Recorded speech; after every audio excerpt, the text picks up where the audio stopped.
Hey everyone, welcome to the 28th monthly webinar for plain film and CT reporting. Apologies for the slight reschedule from yesterday to today, but I'm glad so many of you still been able to come through today, which is great. I'll soon be joined by Dr. Lasker, who will be going through a total of 11 cases today. We also have one donated case by Dr. Cliff Tao, which we'll go through at the end. I'll be sharing the collection with you now with a one-time password. So just feel free to click on the link, type in the password, and you'll have access to all the cases that Dr. Lasker will be going through. And just a reminder, I'll be sending the feedback form at the end of this. Please do fill that in for your CPD certificate. Any other issues, just email support@cmrad.com or just drop a message in the chat box. And I'll hand you over to Dr. Lasker. Hi everyone. Welcome to this. Well, I didn't realize it's tour number 28. That's a lot, isn't it? So yeah, thank you so much for coming. As always, I really appreciate the support that we get for this. I'm just opening up the chat and everything so I can keep track of what's going on. I believe we have given the link down below so that if anyone wants to keep up with the case that we're going through, then by all means do so. Quick announcement for those that aren't aware, we do have a course. So I've got a course on collectivized radiology itself. So if you are interested in learning a bit about going through plain films and learning how to look at plain films and the kind of high yield areas and how to do measurements and all that kind of thing with a few test cases as well, then do check it out. Quite a nice little project there. And yeah, I mean, I hope it goes well. Just let me know. Okay, cool. So I hope everyone has access to the cases. And what we'll do, as usual, is go through each one. There's varying abilities here because I know that there's a vast number of people, some retired consultants and some people have just started on their way. So yeah, let's all have a look and just work through things together and hopefully we can just have a bit of fun here.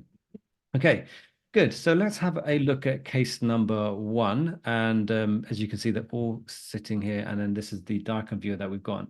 For me anyway, I don't know how it's projecting, but it just seems a bit too bright for me. So what I'm going to try and do is just kind of decrease the brightness and have another look at this knee. So I'm going to go for the X-ray first to do things properly. Oh, you can't see the film. Let me, can no one else see the film? Wait, share screen, desktop two. There we go. What about You now? just see your desktop. Oh, there we go. We can see it Yeah, now. okay, sorry about that. Oh yeah, so this is the course if anyone's interested. I was just showing that you guys earlier, a whole load of cases to work through yourself with answers. So yeah, it'd be really cool if you take it, have a look, email support, find out how to get it if you want to. Cool. I can see it now. Capital letters. Yes, good. You left caps lock on. Or you're shouting at me. Either way is fine. I don't mind. Right, so let's have a look at this particular X-ray. So we've got the AP film. And at first, it doesn't look like there's too much going on. I'm not particularly worried. And you know what? If you're kind of scooting through a whole load of plain films, you might walk past the abnormality that is here. But if I remember correctly, this might be the one. No, I think this is I think this is the one where someone's walking the dog, and then I think the thing twisted around and they fell over. I'm not a big dog person, so yeah, like, it was all wrong from the outset having a dog. Right. Anyway, so let's have a look. And so what we'll do, we can draw all the way around like so, all the way around like so, all the way around like so. And I always genuinely I draw around every single bone, at least with my eyes, if not with a pen, to make sure that everything is nicely aligned and there's no sort of focal discrepancies anywhere. And we do the same over here, kind of go all the way around, all the way around, all the way around. And you've got your tuberosities, tibial tuberosity, and then you've got your lateral tibial plateau. Then you've got your fibular head. Now, actually, fairly recently, almost embarrassingly, I was reporting an MRI scan and I saw there's an abnormality over here. And I said that, oh, there's a abnormality located in the medial aspect of the medial femoral condyle. And I got corrected, rightly so, that actually that's a lateral aspect of the medial femoral condyle because that's the lateral aspect of the body and that's the medial aspect of the body. And for some reason, when I was reporting, my mind kind of felt that this was the medial aspect of the body. But technically, it's not. This is the lateral, this is the medial. So whenever you're seeing any sort of abnormality, just try and remember that. And I've never forgot it since because I felt kind of embarrassed by it. But anyway, so now we'll zoom in and have a look. And actually, it's around here, isn't it? There does seem to be a bit of an abnormality located within this region over here. You kind of come along like this, you come along like this, and then there's kind of this step here, isn't it? Very sharp step. And you may think, well, why is it not like this? Or there's kind of a little bit of a dip here, and a little bit of a dip here, and a bit of a dip here. The fact that it's not as well corticated on that little edge is what's kind of got me a little bit worried. And I would be concerned there's going to be an underlying fracture there, especially in the context of trauma. And so they ended up doing a CT scan, and this is hopefully going to prove what we're talking about or what we thought could have been the case for this patient. So obviously, clinically, this person was in a lot of pain. And even if we said the X-ray is normal, they're probably going to end up having a CT scan because they're in so much pain, having had the injury in the first place. But now when you kind of scroll through from the very, very top, coming down, coming down, coming down, coming down, it all looks okay to up to this point here. And now you can see that the shows, okay, so come down to here, can you see that the axial views does show that there's quite a significant sort of impacted fracture involving the lateral tibial plateau and going all the way down like this. Now, if you've just got this image, the way to know which one is which one's lateral and which one's medial, is that I always try and imagine that the medial one's bigger. And the reason the medial aspect is bigger is because most of your body weight would go down the middle aspect of your body rather than the outside. So you don't need as much bone for your weight to be distributed in the lateral aspect of the body. So the lateral is always smaller, the medial is always larger, and the same with the menisci. So if you actually did an MRI scan, the menisci, the medial meniscus would be bigger than the lateral meniscus. So just the way that I remember things. But you can see here when you come up to this level, there does look like there's a fracture sitting along that the lateral tibial plateau. And you can stop there thinking, well, that's it, we're done, right? But what's got me concerned is actually they've also got a bit of a fracture here as well, going through that fibula head. And someone's saying the NPR, you're saying coronal looks okay. So have a look at the coronals. And I don't know, do you think it looks okay on the coronals? Just zoom in. First of all, that fracture, I think there's a fracture line going that way. This whole thing feels a little bit depressed compared to the rest. And you can almost see that there's a bit of a almost sclerotic line because of a bit of impaction here. So I think that the coronals, and as you kind of scroll through, your eyes kind of start to kind of wander to this area. And you can see that there's like linear abnormalities kind of all over the place. There's quite impacted, almost comminuted, pretty much comminuted fracture of that lateral malleolus. And actually, when you come up to this point, where was it? I thought I saw it. Let's come back. I did feel that you could possibly see a fracture of the fibula head there, but that's a more subtle one. But anyway, I think on the coronals, yeah. Oh, you said the coronal shows it well. Okay, I thought you said it shows that it's okay, like as it's normal. And I thought, nah, I don't know about that. Oh no, you're right. You're right. The coronals show very, very well. I wonder if the sagittals show as well. So if we go from side to side, okay. So let's go from medial across, across, across. Yeah, I mean, it's there, isn't it? Yeah, I think you're right. I think the corona is probably the best way to see it. Now, is there lipohemarthrosis? I mean, there is a bit of fat there, isn't it? A bit of fluid there. So there is. How do we go back to axials? But yeah, anyway, so I think that at first that is quite kind of a subtleish fracture. You're not entirely sure, but I'll probably call it.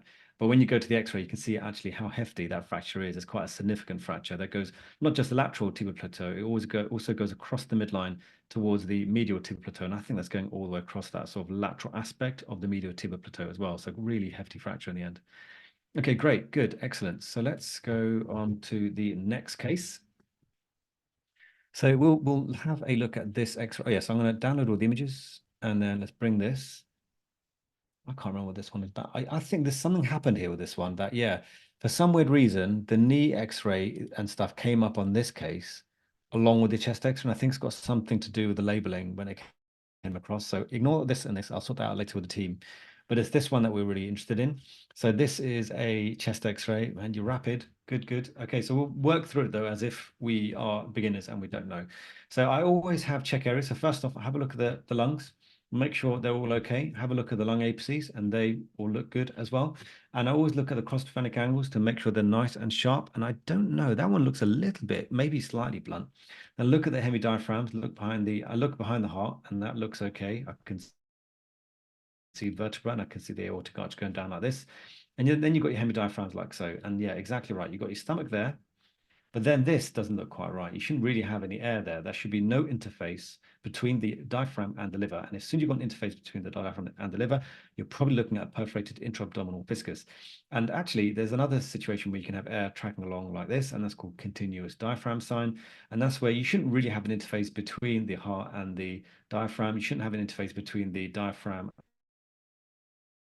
and the liver. You can have this obviously because you've got air within the stomach.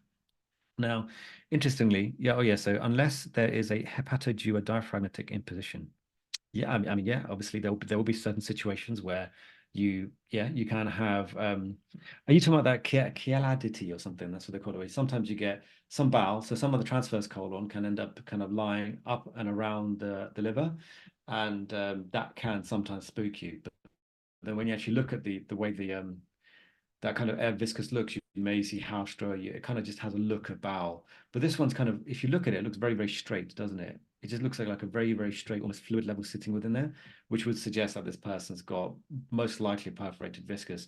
Now, I don't have the CT scan, but I remember this case because when you did the CT scan, you can see where the air was coming from. It was like maybe they perfed and then sealed off. Like it was very, very weird. But it's a very clearly perforated perforated intraabdominal viscous of some sort. Okay, good. And let's have a look at these cases. So X-ray, we're going to start with this one first. And I always, make sure I draw around every single thing. But there are some main check areas that I would use. Main check areas are going to be the fourth and fifth because of the way people punch. They know how to punch. Look at the bases, look at the metacarpal necks, and they all look good, don't they? Check there's no overlap, right? There's no sort of overlap over here, that these are not kind of subluxed on themselves. That's good. Look at the scalp. I know it's not a dedicated view, but still it's worth looking at just to be sure. And then you want to have a look at the carpal bones, the distal radius, the ulnar styloid can sometimes be missed as well. And then what we'll do is I genuinely just draw around every single bone, like so, like this. I'll zoom in a bit more actually. But in reality, I'm zooming in and I'd just be panning like this the whole time. Just panning across and zooming along like this. But for everyone, I just sort of show you what my eyes are doing anyway. They're kind of zooming around like this, and zooming around like so, and zooming around like so. And then again, this is one of those things where you look at the nail bed, make sure there's definitely nail bed like this. So don't get confused into thinking that that is a fracture. And I've seen registrars and stuff come to me and say, "Oh, I think I've seen a fracture," but actually it's just the nail bed that's going across like that. Keep going, keep going, keep going, keep going, all the way along. Draw around, draw around, draw around like this, all the way around like this. Yeah, everything looks good so far. This looks good so far. This looks good so far. Or someone said distal. Okay, let's have a look. Yeah, we'll get there. STTJ, very, very common to have osteoarthritis, so worth having another look just in case. First carpal metacarpal joint, we all spend too much time on our phones flicking away. So yeah, I'm definitely guilty of that. Twitter these days, honestly, or whatever it is, X. Yeah, I don't know about that platform anymore. It's all gone a bit downhill since someone took over. Anyway, so then we have a look at this one and have a look. And yeah, someone has said it. They felt as though there could be something abnormal here. So let's have a look and see. Okay, so that's the nail bed, isn't it? And I feel like that. I mean, if you draw it, does the nail go like this? It might go like that, but that doesn't really correspond to this, does it? This looks a bit abnormal. So I think we do need another view. And so what we'll do, we'll take another view and we'll zoom in and really focus on that again. Yeah, look at that. That looks like someone's, yeah, maybe they hammered their finger. Also that thumb. I mean, that does look swollen, doesn't it? I mean, look at your thumb. Your skin is very close to the bone, isn't it? But this thumb, the skin is all very quite far away. Looks like it's edematous. Looks like it's swollen. Nail bed does this. Goes probably around like this and like this. And this is separate to that. It looks like it's almost like a multiple fractured area of this, a crush injury. Maybe they shut it at the door. That happens sometimes in a Tesla because that's what Teslas do. Yeah, but yeah, there you go. That is a pretty hefty fracture, isn't it? And that's even worse when you look at it on that view. Because it looks like some of that's slightly displaced. That's got to hurt, isn't it? It's not a nice one. I don't know if you guys have ever stamped your finger and stuff. It's pain like no other. Well, yeah, I heard renal stones are worse. Right, let's have a look at this one. This one has got a quiz, so hopefully that will come up as well. Not sure what's going on. Here we go. So chest X-ray here. And let's have a look. So this is an AP film. They look like they are slightly kyphotic, aren't they? And a bit rotated as well, because that's the medial edge of the clavicle. That's the medial edge of the clavicle. Well, that's the spinous process. And maybe they're kind of slightly turned. And the reason why that's important is because if they slightly turned, the heart can look slightly bigger than it should. And also the hilar can look slightly bigger because one of the highlights are going to be slightly kind of turned that way and it just looks like there's a lot going on. I feel like, which direction do you think they spun in? So if that's the middle edge, that's the middle edge. Spinous process there. So they probably turned that way, haven't they? So if anything, that highlight is probably going to look larger than it should be. Okay, so that's one thing. Aortic arch, where is that? So is that the aortic arch? It feels like there's more going on around this area. And then you've got all this as well. What's going on there? So what? That's the heart border there. That seems a bit weird, doesn't it? And a few bands of atelectasis or something. So, okay, let's go from the beginning. Lungs, yeah, they look okay, don't they? Costophrenic angles, can't really comment, they're not there. Under the hemidiaphragms, don't want to comment either, they're not there. Behind the heart, do we see anything? I do think there could be like a hiatal hernia or something sitting there. Not the best view for it. This is artifact from clothing, so don't worry about that.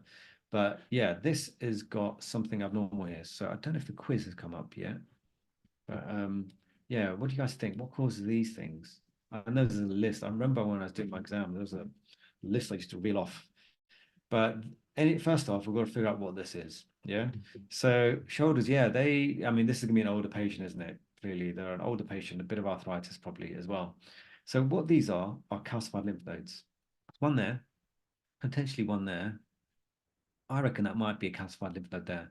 And yeah, exactly. Yeah, well done. So yeah, I'm going to say the ones you said: histoplasmosis, sarcoidosis, silicosis. Yeah, there's a few things it could be. Sarcoidosis, I think you would expect in a classic exam case anyway, some apical fibrosis of some sort. You may see some reticular shadowing. TB, yeah, I mean, you could get like yeah, bully and cavities and all that kind of thing as well. There's loads of things that could be, but it's a wide differential. That's the point. But calcified lymph nodes are exactly what this is. In fact, I think I read somewhere that you can get calcified lymph nodes because of non-pasteurized milk. I might have to look it up or something, but someone said that to me and I haven't really looked into it properly. But anyway, they were 91 years old, so yeah, that's why the shoulder's a bit off, isn't it? They couldn't stand straight in the scanner. Maybe they're a coal miner, silicosis, right? So right, so let's have a miner. I mean, anyway. Right, let's have a look at this next case. And this is, I mean, yeah, I know there's differing abilities here, so let's start with the side and just see what you think. So hopefully it doesn't look right. It just doesn't look right, does it? There's something up with the elbow. Like, where is the elbow joint gone? It's just this whole area just looks way too busy to be an elbow. And then you got your distal shaft of the humerus, and then you got this sort of abnormality located here. Not sure what that corresponds to at this present time. Joint effusion, yeah, I feel like there's a bit of increased density here. There's a bit of a fat pad here. Definitely a bit of an effusion located within this region.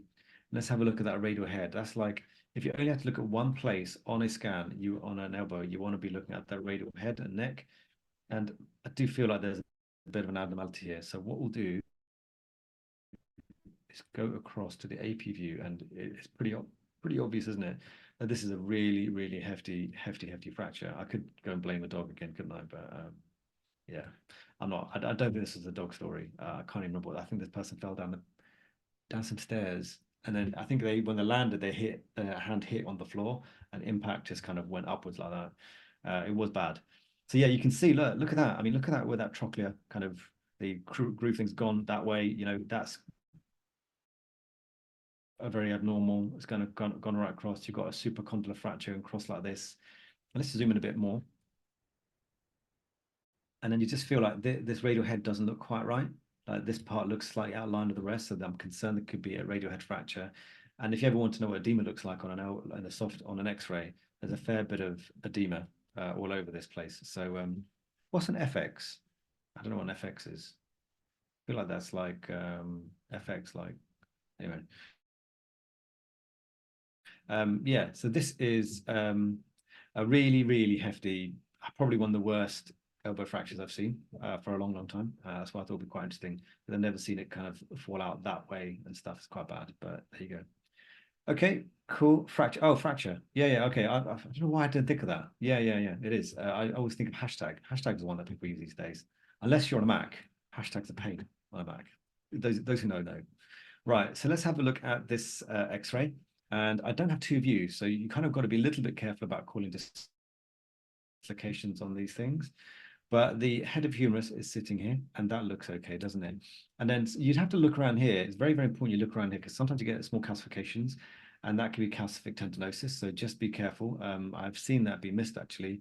And then I had the follow-up ultrasound, and I saw there's like really big like bits of calcific tendinosis sitting there, and that was the entire issue in the first place. And then I remember a long time ago, there's certain cases that affect you, and I always remember this one, that the shoulder was fine, but they had multiple rift fractures and pneumothorax. So the lady had been on holiday to Dubai, was in a some sort of accident, and they'd actually broken their shoulder, the humerus, so they were in a cast, and then they got on the plane. Now you might need to correct me, but yeah, I don't think you meant to go on a plane with a pneumothorax, but they came on the plane with a pneumothorax, came to our hospital, had your chest X-ray, and they they had a pneumothorax as well as everything else, and it could have been missed. So yeah, someone said it correctly right. Yeah, I think so. I think with this one, it's not the best projection because sometimes they can look slightly out of line just because of the angle they've got it. But this one I think is way too out of line. So this is the acromioclavicular joint. You go along like so, and you go along like so, and this is completely off. And there's these two ligaments here, your conoid and your trapezoid, and they kind of hold things down. So very important that if you ever see sort of separation like this, just make sure there's no avulsion fractures and that kind of thing around these areas because that would tell you like how bad of a fracture, how bad of an AC subluxation or dislocation it is.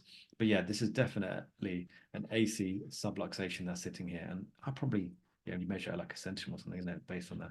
Actually, if I remember correctly, yeah, they've got measurements now, so we can actually do it. So we thought we would have expected this to be down here.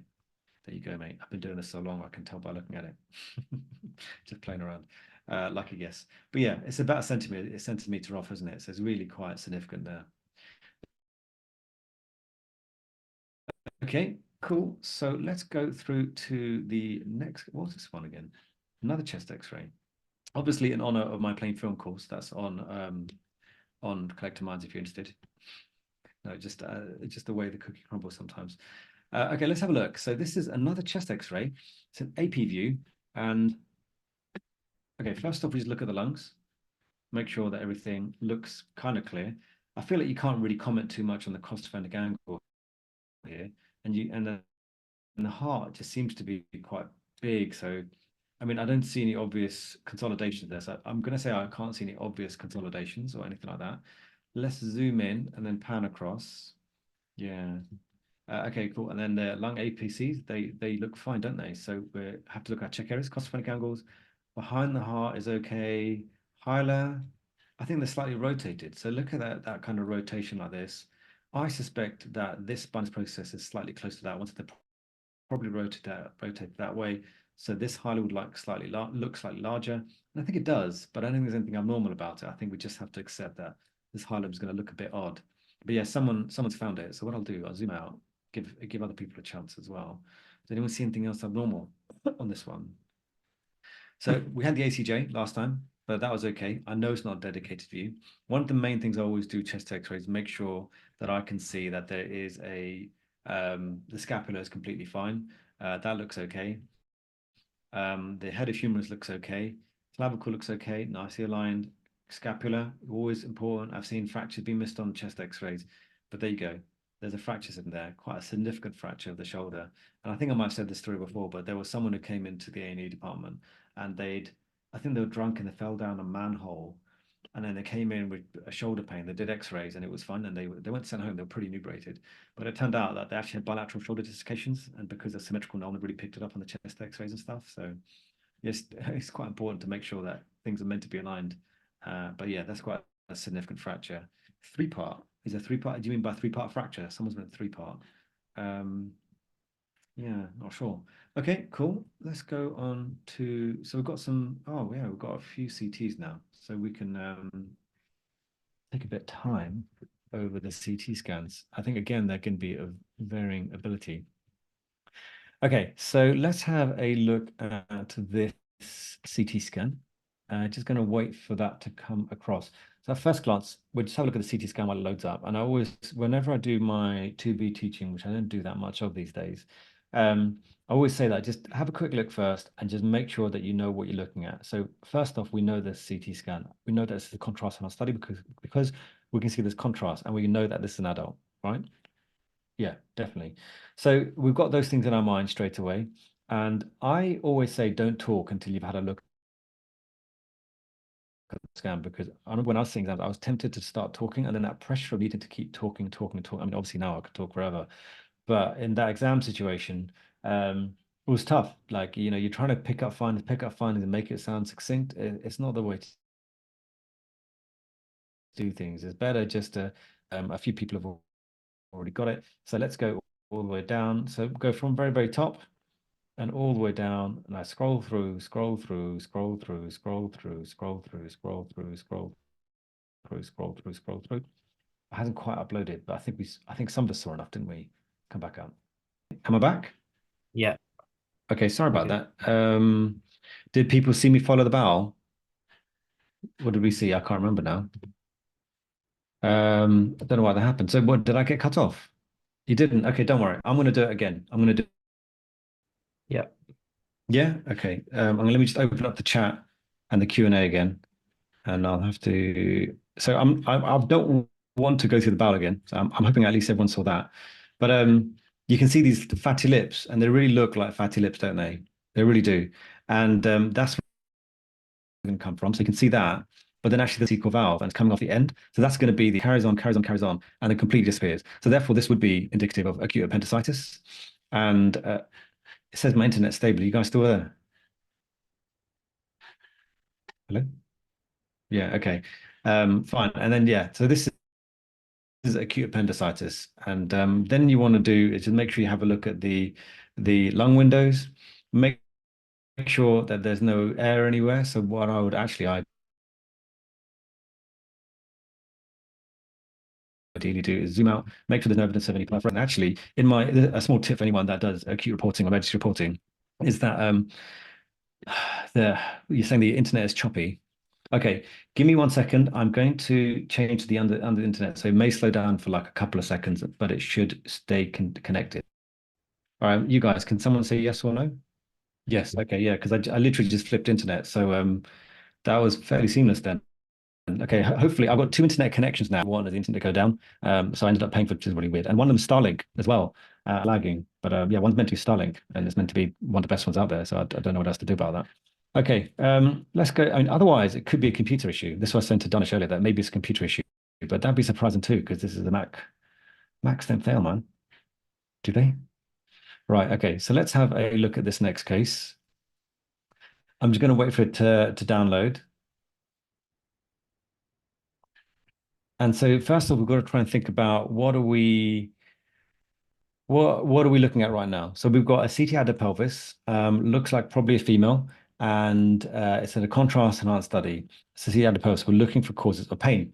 Right. So now if we go from the top and just start kind of slowly coming down, especially once that red line comes across. I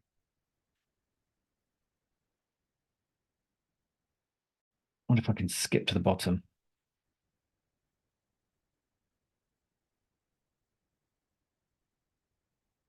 Being laggy for me now. Okay, here we go. So we're getting a bit of smooth movement on the you ever wonder, like back in the day when they used to have like loads of, instead of having scrolling images, they used to just have films and they just had to kind of, move the eyes.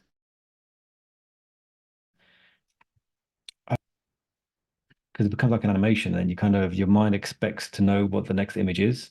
And then and that kind of helps the abnormalities come out of you. That's why I always encourage people to just do one scroll through. Just whatever it is, do one scroll through, and then you should be able to get really good at what's lagging for me actually as well. Like because the images haven't fully loaded. So you see that that red line going across the top that hasn't quite come across the top for me yet. You know what, let me open it again. Maybe that will help. And then download the images.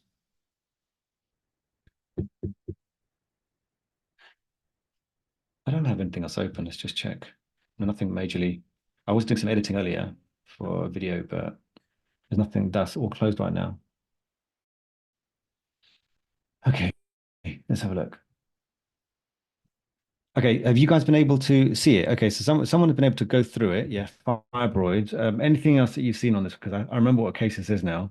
What else do you think could be going on? And then if you don't know, then I remember the clinical indication, but the clinical indication would tell it to you, to be honest with you. Yeah, yeah, okay, good. When I get there, I'll show you. Okay, what I might do then, if this is going to be like that, then okay, here we go, again, something here. So, right. So contrast enhanced study. Some people have said it, which is good. Someone felt as the spleen could be a bit large So yeah, I've been in that situation before. So what I would do is I personally would look on the coronal images and just measure and look like it's like larger. And one of the main things as well, like, is to be more concerned. But I think this is quite crescenteric in appearance. And I think on the coronal images, it's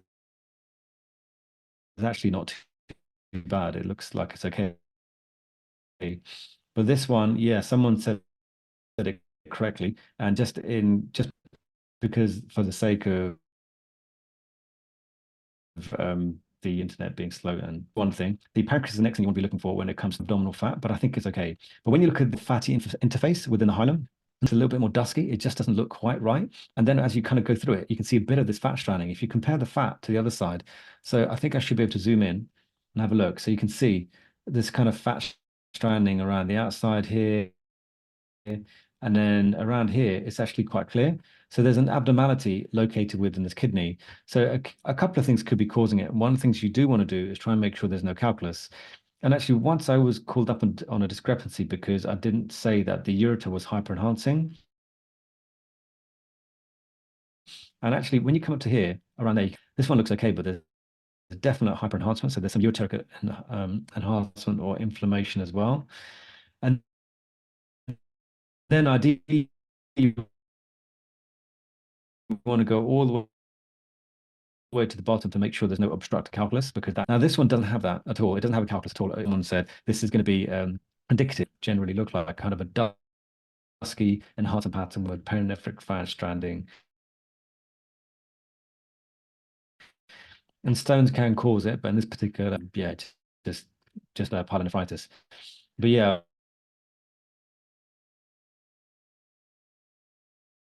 a word to everyone that does do reporting or in general, do have a look. Sometimes that's all you have. You've got perfectly normal looking kidneys and everything looks normal, but the ureter, one ureter is slightly more hyperenhancing than the other. Okay, good. So let's go on to the next case.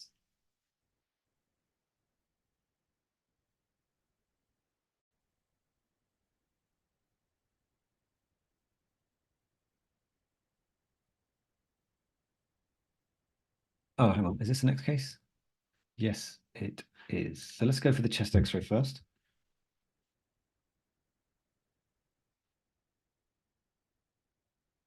Right, so let's have a look at this one and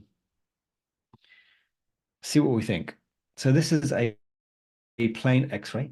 And again, I feel like they're slightly rotated, aren't they? So you got your medial edges of the clavicle here and the medial edge of the clavicle here. And the spinous process looks like it's okay, doesn't it? It looks like it's okay. The other thing I could try, if it still choppy, I could try something here. Let me try something. Give me 1 second.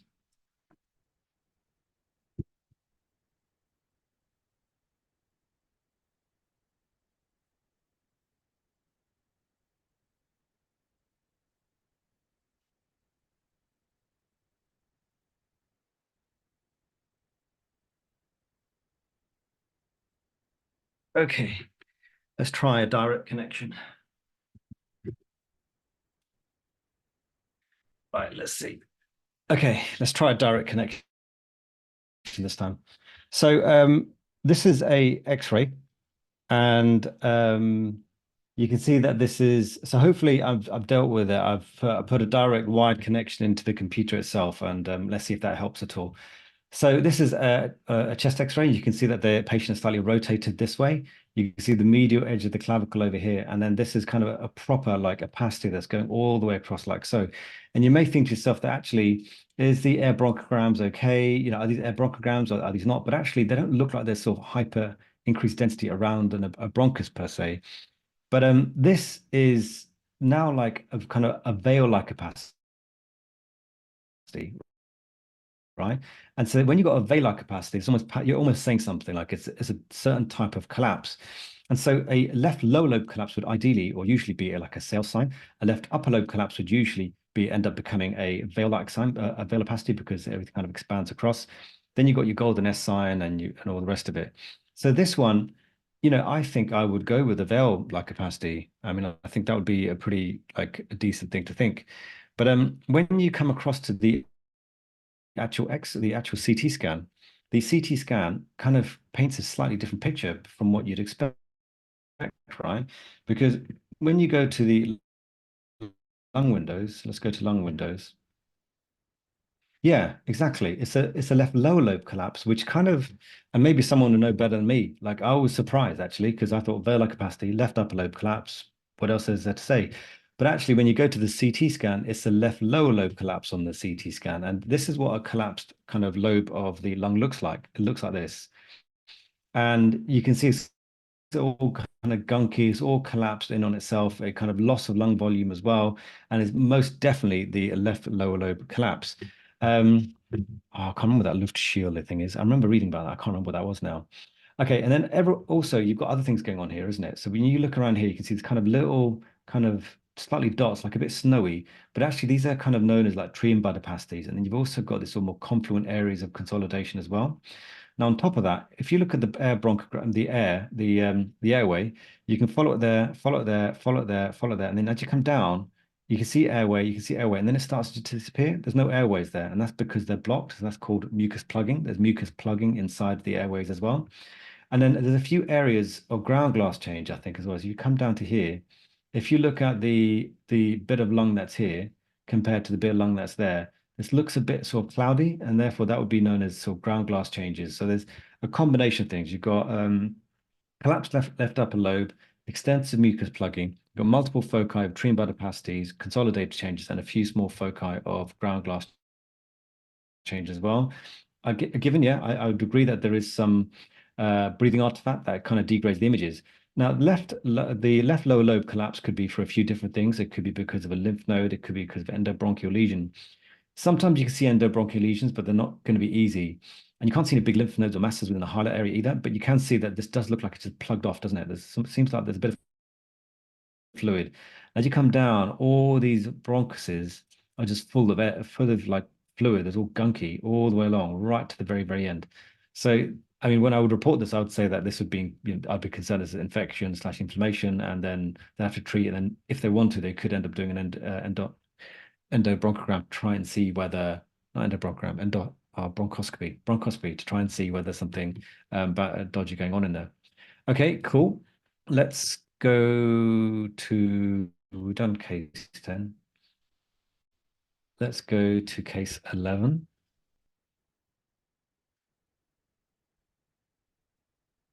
Oh, did contrast add anything to the study? So yeah, I think so, because if it was, so at that present time, when you've got someone who's got left lower, what it looked like left upper lobe collapse, you're not sure what it could be. And it could be an underlying malignancy, couldn't it? And I think that it's harder to see lymph nodes and some of the mediastinal structures if you don't have contrast. Of course, you can see it, but I think slightly harder. And so, on the off chance it ended up being a malignancy, I mean, you've done contrast anyway, I don't think it was in the end. So I would say that with a CT, unless it's like a nodule follow-up or an HRCT, I generally speaking, and obviously you guys can say what you think, but I generally what we would do is do a contrast enhanced CT scan on those ones. Okay, cool. Let's have a look at this knee. So a bit of MSK today. Zoom in and have a look. And have a look around. So last time we had a fracture on the lateral tibial plateau, but I don't think we see anything abnormal there. Tibial spines look okay, doesn't it? Lateral medial tibial plateau looks okay. Medial femoral condyle, lateral femoral condyle, they all look okay. Femurs look okay. Tibia look okay. And let's zoom in. Let's zoom in. And actually, everything looks okay at first until you kind of try and draw around this fibular head. And I feel like the fibular head is going that way, isn't it? But then there's this little guy over here that just doesn't look quite right. And so what I would do is just window it a bit to try and see if this definitely is the case. And it does feel like a little bit of extra bone sitting there. That shouldn't really be there. So that's going to be what we know as a Sagon fracture. And when you see a Sagon fracture, you have to be concerned there's an underlying ACL injury, an anterior cruciate ligament injury. So if we go straight to the MRI scan and I'll do one scroll through. And I always find that these views give you this particular fat saturated image give you pretty much most of what you need to know. So when you're scrolling along like this, scroll, scroll, scroll, scroll, scroll, scroll, scroll and you come to here, you can see quite a significant amount loss of this normal architecture of the ACL. The ACL should be a really straight linear thing, but this is completely kind of frazzled, isn't it? It just looks like it's very, very bushy-tailed almost. So you can see some normal files at the beginning, not so much the middle. I'm not sure you can even see some of the proximal aspect, maybe just here. PCL, how does that look? It looks like the link is, I mean, the PCL is looking like it's okay on this side. Okay, so that's the first thing. Then you've got some bone marrow edema. So anything that's bright on this particular image is edema. So yeah, the PCL, I think the PCL looks nice and black. I don't think that looks too bad. Like this looks okay. Probably the angle, you can get a bit of an angle on here. And if you are concerned, you can go to the axial views and try and follow the PCL. So PCL, and I think it is pretty black all the way along. But can you see this kind of, you can see an end almost of the ACL, like snap, and then maybe some fibers going in. So there's a definite snap in the middle there. So quite a significant injury. And then when you come across to the medial meniscus, come to the medial meniscus, scroll along, everything looks okay. But then you've also got some bone marrow edema sitting along the posterior aspect of the medial tibial plateau. You've got some edema on the posterior aspect of the lateral tibial plateau as well. And so when you've got in like these bone edema here, and also over here, bends and impacts on itself, like bends and twists that results in that pattern of injuries. Very, very common, and you see it a lot in ACL injuries. And then that kind of confirms it. The next thing you want to actually do, I don't know whether it's too advanced, but and it's probably not actually too bad here, but you can draw a line like this, and then also draw another line like this, and just draw and see what the distance is between the tibia and that posterior line. And that would be your anterior tibial translocation. We're essentially like doing an anterior draw test in radiology terms because you're not actually seeing the patient. But and I've had occasions where I'm a bit umming and ahhing, and then you do that and you think, well, actually, that's a really big distance, and therefore you would be concerned there's some sort of knee instability. So I think that's a very, very useful thing to try out if you're ever unsure. Now, when you go to the rest of the knee, you want to have a look at the chondral surfaces, make sure they're okay. And then if we pull this across, have a look at the chondral surface here as well. And can you see that's like chondral surface and there's a bit of a indentation there and then it carries on. So that must be a bit of chondral surface fraying and a bit of a tear. But in this particular situation, I'm not particularly concerned. Now, of course, you want to look at the posterior lateral corner structures because that is something that can happen, and someone has correctly said that. You'd be looking at the hamstrings as well, or the bicep femoris. And the bicep femoris tendon does look like slightly edematous as you come up to here. So there could be a bit of a low-grade sprain. You can see a bit of muscle edema here. The other muscle that can be sprained is going to be the popliteus. So that's the popliteus. No evidence for sprain there from what we can see. And when you go to the coronal views, do you remember that like thing? So let's put it together. So 1 and 2, and then go back to the X-ray, and then pan it across. Let's zoom a bit more. Do you remember that little fracture we were talking about earlier, like this? I think you can see it there as well, can't you? Bit of a fracture there. So people used to think it was fractured from the fibular head. It's not entirely true. It's not a fracture from the fibular head. It's actually the knee capsule that pulls off a bit of bone from the tibia, and then you get this sort of fibular head fracture like so. So I think it was quite a good case, that one. It's quite nice. It kind of illustrates the bone findings with the MRI findings because often it's not so easy to see fractures like that, like you see there. I think we have a donated case. I'm not going to pretend to be an expert in this one, but I'm going to take a look and hopefully we can all learn something. This is a CT scan to begin with, and then we've got an MRI scan. So let's go for, you know what, I remember this, so I can't NPR them so well. So what we'll do, we just use these views. Let's go 1 by 3 and scroll across. Oh, let's download the images as well. That might help. Download, download, download, download. Okay, what are people saying? Donate cases. Okay, cool. So we can scroll through like this. So we've got what? C2, and it's nicely labeled, isn't it? C2, C3, C4, it's all down here. There's a fair bit of this sort of loss of intervertebral disc height here, and you can see a bit of osteophytosis come across here. Some, yeah, end plate sclerosis and osteophytosis extending posteriorly as well. So that's not quite right. Now, what we'll do is keep scrolling across like so, just to make sure there's no significant fractures. I always check these pedicles to make sure there's no fractures, and I always look from side to side to make sure there's no facet subluxations, because they can happen. Sometimes you get unilateral, sometimes you get bilateral. Everything actually seems like a pretty, I mean, obviously there's a bit of degenerative changes, so it's not completely straight and out in line, but it doesn't look like there's anything that's completely retrolysis, anterolysis, if that's the word. When you come up to here, you've got your what, C1 vertebra there, and this looks very weird, doesn't it? There's lots of this sort of new bone formation. So you come across to here, it looks very, very abnormal, doesn't it?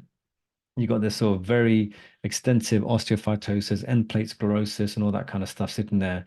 When you go to the other side, that's kind of more what you'd expect. That's what you'd expect. Come to this side, and this looks very, very abnormal, doesn't it? So you start to worry there could be something going on. But in terms of fracture, I don't think there's a fracture here. And there's just degenerative change. I haven't seen anything grossly abnormal. Ideally, you want to look at the coronal views as well, which we do have, just to be sure you haven't missed anything. Spinous process, these are the vertebra, spinous process here, and then you've got your vertebra, then you've got your abnormality located here. It's pointed out as well, that's clearly quite abnormal. But yeah, actually, you know what, when you look at this is not quite right. That C1 vertebra does look a bit odd. So we've already talked about this. But when you kind of go up a level, you can see that actually this looks like it connects onto the occiput. Like there's not actually, there should be really be a joint there. Let's go across there. And again, look, that's kind of fused. And it doesn't look like I've had any surgery. There's nothing like that there. So I think this must be one of those. I think this is one of those you get hemivertebra and fused vertebra and all that kind of thing. I don't think I've ever, to be honest with you, ever seen a C1 fused with the occiput like that. But yeah, that is, I think, what's going on here. And I don't know, but that you wonder whether that's the reason as to why they've got slightly more osteoarthritis on that side. Maybe it's got some to do with the movements of their head over many, many years. It's very, very weird, isn't it, to have such extensive unilateral osteophytosis like that and osteoarthritis. And I wonder whether that's got something to do with the fusion of that C1 vertebra with the base of the skull. Okay, cool. I think that is all the cases. So apologies that we had internet connection issues. I think moving forward, even though I have an extender, I've got a satellite dish, and I've got a fiber broadband, for some weird reason, we're having connection issues. So next time I'll try using my cable and I'll connect directly to the computer, and hopefully that works. And well done, except for the part where you said, yeah, I'm sorry. I'm just not a dog person. My apologies. Okay, cool. So I think there'll be a question there. I do appreciate the feedback. You can mention the internet, that's fine. But genuinely, I appreciate all the feedback. I do want to know how to be a better teacher. And yeah, catch me around. I'm still on Radiopedia. I'm actually going to be on a talk for DMC BIR coming up in October on teleradiology. So if anyone is coming, then come say hello. Love to meet some of you guys. And until next month, I'll see you soon. All right then. Have a great one. Bye.